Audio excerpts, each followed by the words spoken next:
آپ اسکرین پر اس ناچنے والے انسان کو دیکھ رہے ہیں۔ ہندوستان میں اس کو سید ظریف بابا کے نام سے جانا جاتا ہے۔ سوشل میڈیا پر سینکڑوں کی تعداد میں ویڈیو آپ کو مل جائیں گی۔ جب بندہ چلتا تھا تو ویڈیوگرافی ہوتی تھی، بولتا تھا تو ویڈیوگرافی ہوتی تھی، کھاتا تھا تو ویڈیوگرافی ہوتی تھی، مریدوں میں جاتا تھا تو ویڈیوگرافی ہوتی تھی۔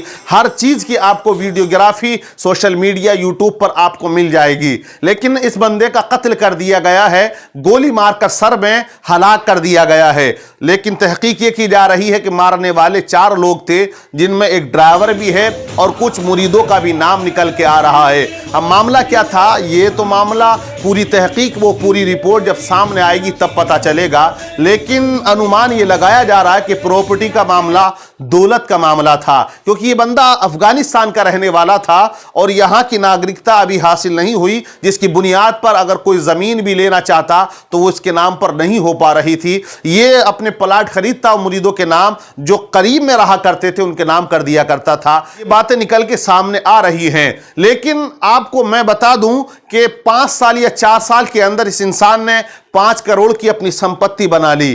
5 کروڑ کی 5 سال میں یا 4 سال میں سمپتی بنانا ایک باہر کے آنے والے انسان کے لیے کوئی معمولی بات نہیں ہے۔ لیکن آپ یہ یاد رکھیے، ہندوستان وہ ملک ہے کہ جہاں پر 2 چیزیں سب سے زیادہ فیمس ہوتی ہیں اور 2 لوگ ہی سب سے زیادہ پیسہ کمایا کرتے ہیں۔ ایک بابا گیری ہے اور دوسرا ہندوستان میں نیتا گیری ہے۔ آپ فقیر ہو، غریب ہو، آپ نیتا بن جائیے گا، اور اگر ووٹ دے کے آپ کو پبلک جتا دیتی ہے تو آپ جب تک غریبوں کی بات کرتے تھے، آج غریبی سے نکل کے آپ امیر بن جاتے ہیں۔ یعنی نیتا گیری بھی سب سے زیادہ ہندوستان میں فیمس ہے کہ نیتا بن جائیے، امیر ہو جاؤ گے۔ اور ایک بابا گیری ہے۔ اگر آپ کے اندر وہ فن ہے کہ بابا بننے کے لیے آپ کو قابلیت کی ضرورت نہیں ہے، بلکہ ہوشیاری، چالاکی اور لوگوں کو بے وقوف بنانا آپ کو آتا ہو، یہی بابا گیری کی کوالٹی ہوتی ہے۔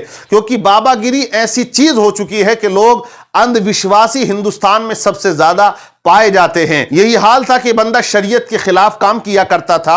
حالانکہ مرنے والے کی برائی نہیں کرنی چاہیے، لیکن میں برائی کی نیت سے نہیں، میں لوگوں کو بتانا چاہتا ہوں اور جاگرک کرنا چاہتا ہوں کہ ولی کون ہوتا ہے۔ لوگ ولی اسے سمجھ لیتے ہیں کہ جس کی زلفیں بڑی ہو، یا ٹوپی بڑی ہو، یا جبہ بڑا ہو، یا ہاتھوں میں انگوٹھیاں زیادہ ہوں، یا گلے میں چینیں، زنجیریں اور مالائیں زیادہ ہوں، اسے لوگ کہتے ہیں ولی ہے۔ جو دسترخوان پہ بیٹھ کے 5 کلو گوشت کھا جاتا ہے، لوگ کہتے ہیں ولی ہے کہ خود تو کھا رہا لیکن خانقاہ میں مریدوں کو بھی پہنچا رہا ہے۔ اس طرح کی کرامتیں فوراً لوگ بنا دیا کرتے ہیں۔ اگر کسی پیر کی خوراک زیادہ ہے تو لوگ کہتے ہیں حضرت نہیں کھا رہے، بلکہ حضرت اپنے مریدوں کو بھی یہیں سے عالم تصور میں بھیج رہے ہیں اور کسی کو کوئی خبر بھی نہیں ہو پا رہی ہے۔ لیکن ولی ہوتا کون ہے؟ ولایت کا ڈیفینیشن کیا ہے، کنڈیشن کیا ہے، یہ یاد رکھیے۔ قرآن پاک پڑھیے، قرآن میں اللہ فرماتا ہے الا ان اولیاء اللہ لا خوف علیہم ولا هم يحزنون الذین آمنوا وكانوا يتقون۔ وہ لوگ جو ایمان لائے اور تقوی شیاری کو اختیار کیا، وہ ولی ہوتا ہے۔